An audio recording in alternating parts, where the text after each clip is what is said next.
अस्सलाम वालेकुम। तो बहुत सारे भाई पूछ रहे थे गूगल पिक्सल 6 प्रो के बारे में कि लेना चाहिए 2025 में, क्योंकि अभी यार 6.8 अपडेट आ चुके हैं पबजी के अंदर और पबजी इस वक्त ना लगभग 30 जीबी से भी ऊपर चली गई है। तो क्या ये लेना चाहिए या नहीं लेना चाहिए? तो सबसे पहले मैं आपको इसकी प्राइस बता दूं तो 65 से 70 हज़ार के दरमियान ये मोबाइल मिल रहा है। तो क्या इस प्राइस टैग में इससे कोई बेस्ट मोबाइल है, वो भी आज की वीडियो में मैं गाइड कर दूंगा। तो सबसे पहले इसकी ना कुछ स्पेसिफिकेशन पे बात करते हैं। 6.7 इंच का एक एमोलेड डिस्प्ले देखने को मिल रहा है जिसका रिफ्रेश रेट 120 हर्ट्ज है और साथ में गोरिल्ला ग्लास की प्रोटेक्शन भी है। यार नो डाउट, अब मानो या ना मानो, गूगल पिक्सल का जो डिस्प्ले है ना भाई, उस जैसा कोई डिस्प्ले शायद ही कोई बनाता हो। लिटरली यार सैमसंग के भी इस प्राइस रेंज में अच्छे हैं, लेकिन वो लाख 1.5 लाख से ऊपर जो मोबाइल जाते हैं उनके डिस्प्ले अच्छे हैं, लेकिन इस प्राइस रेंज में ना किसी मोबाइल कोई कंपनी इन गूगल पिक्सल के टाइप के डिस्प्ले नहीं दे रही। ठीक है, और साथ में मैं इसकी कुछ और स्पेसिफिकेशन बता दूं कि 12 जीबी वाला वेरिएंट हमें इसके अंदर मिल रहा है और आउट ऑफ द बॉक्स ये जब आया था ना एंड्रॉइड 12 हमें देखने को मिल रहा था, लेकिन उन्होंने कहा था कि एंड्रॉइड 15 तक जाएगा। तो अभी एंड्रॉइड 15 भी लगभग या तो आ चुका है या आने वाला होगा। ठीक है, तो एंड्रॉइड 15 भी इसके अंदर हमें मिलेगा, लेटेस्ट अपडेट भी इसके अंदर हमें मिलेगी। रैम रोम की बात करूं तो ये पाकिस्तान में इस वक्त ना 12 256 और 12 128 वाले ये दो वेरिएंट बहुत सारे घूम रहे हैं मार्केट में। दोनों में कुछ ज्यादा फर्क नहीं है, सिर्फ वो मेमोरी का ही फर्क है। ठीक है, तो परफॉर्मेंस में दोनों सेम ही है। बात करूं चिपसेट की तो chipset is most important thing in PUBG या गेमिंग किसी भी चीज के लिए। ठीक है, तो गूगल टेंसर 5 नैनोमीटर पर काम करने वाला ये प्रोसेसर हमें देखने को मिल रहा है, जिसका नाम है गूगल टेंसर। ठीक है, और UFS 3.1 वाली स्टोरेज हमें इसके अंदर देखने को मिल रही है। नो डाउट स्टोरेज भी अच्छी है। ठीक है, इसके अंदर आप अगर भर भर के डाटा भी रखे ना तो भी आपको ये पबजी के अंदर कोई गड़बड़ नहीं करेगा, स्टोरेज की वजह से लैग नहीं होगी। और इसके अंदर हमें 5000 mAh की एक बड़ी बैटरी भी देखने को मिल रही है और 33 वाट का एक फास्ट चार्जर भी हमें इसके अंदर मिल रहा है। फिंगरप्रिंट इसके अंदर हमें इन डिस्प्ले देखने को मिल रहा है। जो ये प्रोसेसर है ना, ये 5 नैनोमीटर पर काम करते हैं। तो मैंने बताया इसका AnTuTu स्कोर जो है ना वो 600 के है, 6 लाख इसका AnTuTu स्कोर हमें देखने को मिल रहा है। नो डाउट ये बुरा नहीं है, बहुत अच्छा AnTuTu स्कोर है। पुराना मोबाइल है,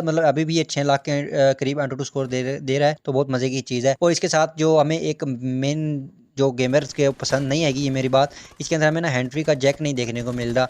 तो ये मेरे कुछ गेमर्स दोस्त हैं उनको ये चीज़ पसंद नहीं आएगी, लेकिन अभी भाई क्या कर सकते हैं। लेकिन आप इसके साथ ना यू ग्रीन का एक कन्वर्टर यूज़ कर सकते हैं, जो कि टाइप सी आपके चार्जिंग पोर्ट में लगेगा। फिर आगे आपको ना दो होल्स होंगे, दो पोर्ट्स होंगी, जिसके अंदर आप ना एक चार्ज पे भी लगा सकते हैं और एक हैंड फ्री के लिए भी। तो वो यू ग्रीन का एक कन्वर्टर ले लें, वो आपके लिए बेस्ट रहेगा। तो गूगल पिक्सल की बात कर रहा हूँ और कैमरे की मैं बात ना करूँ तो ये तो हो ही नहीं सकता भाई। कैमरा एक लेवल का इसके अंदर हमें देखने को मिल रहा है और गूगल पिक्सल के मोबाइल फेमस भी हैं इस चीज़ के लिए। 50 मेगापिक्सल का बैक कैमरा जो कि 4K की रिकॉर्डिंग हमें देता है 60 FPS के साथ।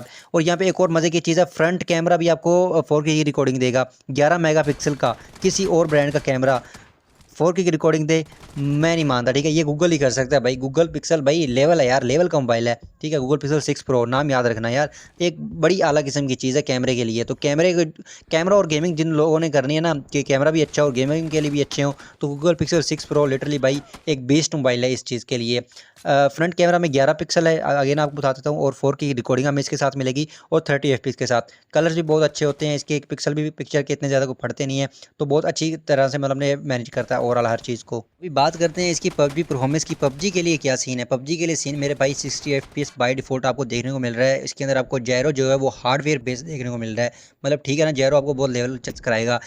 बहुत सारे भाइयों को कि हम इसके अंदर 120 कर सकते हैं नहीं कर सकते, या ट्रेडिंग के लिए ये कैसा है और क्लास के लिए कैसा है। तो मैं आपको ना एक क्लियर कट चीज़ बताऊँ, जिनके पास वो मोबाइल है वो इस मोबाइल पे ना इस बात पे एग्री भी करेंगे। ठीक है, गेम के लिए बेस्ट है। 60 FPS आपको ना बिल्कुल भी ड्रॉप देखने को नहीं मिलेंगे। ठीक है, इससे ना कुछ ज़्यादा हाइप नहीं रहती गेमिंग के लिए। 20 इसके अंदर ज़्यादा 20 के अंदर, लेकिन 90 FPS ये ठीक ठाक गुजारा करेगी। इसके अंदर आप इतना इसका ना एक ना कर्व डिस्प्ले है, तो एक्सीडेंटल इशू भी इसमें अंदर हमें देखने को मिल सकते हैं। तो आप पर्पज है ना मोबाइल लेने का, वो पबजी नहीं होना चाहिए। ठीक है, पबजी तो अच्छी देगी लेकिन इतनी भी अच्छी नहीं है। आप एक डिसेंट गेमर हो और आपको मेन पर्पज कैमरा है, ये आप इसको परचेज कर सकते हैं। ठीक है, और मोबाइल इसे चलाने के लिए ना 10,000 की रेंज में मिलते हैं। तो आपको ना इस चीज़ों को देखते हुए ओवरऑल बेस्ट मोबाइल है। लेकिन सिर्फ पबजी की बात करें तो 90 FPS आपको ठीक ठाक देगा, क्लासिक के अंदर थोड़ा बहुत रहेगा, अल्टीमेट के अंदर तो भाई मैं कहता हूँ बहुत देखने को मिलेगी। अल्टीमेट में हैवी डिवाइस होती है, तो वहाँ पे आपको देखने को मिल सकते हैं। तो ये मैं जिनके पास है वो इस बात पे एग्री भी करेंगे, ठीक है। तो मैं ऐसी कोई चीज़ अपने पास से नहीं बता रही, ये चीज़ें इसके अंदर हमें ऑलरेडी मिल रही हैं कि जी ये मोबाइल हीट ज़रूर होता है। इसकी जो इसके लिए आपको ना एक ना कूलिंग फ़ैन तो लाजमी चाहिए। कूलिंग फ़ैन के बगैर तो आपकी गाड़ी नहीं चलेगी इसके अंदर साथ, ठीक है। तो कूलिंग फ़ैन आपको लाजमी चाहिए, फिर आप क्लासिक में अच्छी गेम हो जाएगी। लेकिन फिर भी अल्टीमेट के अंदर आपको काफ़ी ज़्यादा फ्लक्चुएशन देखने को मिलेगी एफपीएस की। तो ये थी पबजी परफॉर्मेंस इसकी, मैंने आपको कोशिश की हर चीज़ बताने की। प्राइस भी बता दी है, 65K में आपको मिल रहा है। बैटरी 5000 mAh है और एफपीएस क्लासिक में इतनी ज़्यादा ड्रॉप नहीं होगी अगर आप कूलिंग फ़ैन ले लें। अल्टीमेटली में बहुत ज़्यादा आपको फ्लक्चुएशन देखने को मिलेगी। स्पेसिफिकेशन भी मैंने सारी बता दी हैं और प्राइस हर चीज़ बता दी है, और एक और चीज़ भी बता दी है कि हैंड फ्री जैक इसके अंदर मेरे भाई नहीं है। तो आई होप सो वीडियो आपको पसंद आई होगी। मिलते हैं नेक्स्ट वीडियो में फिर, तब तक के लिए अल्लाह हाफिज़।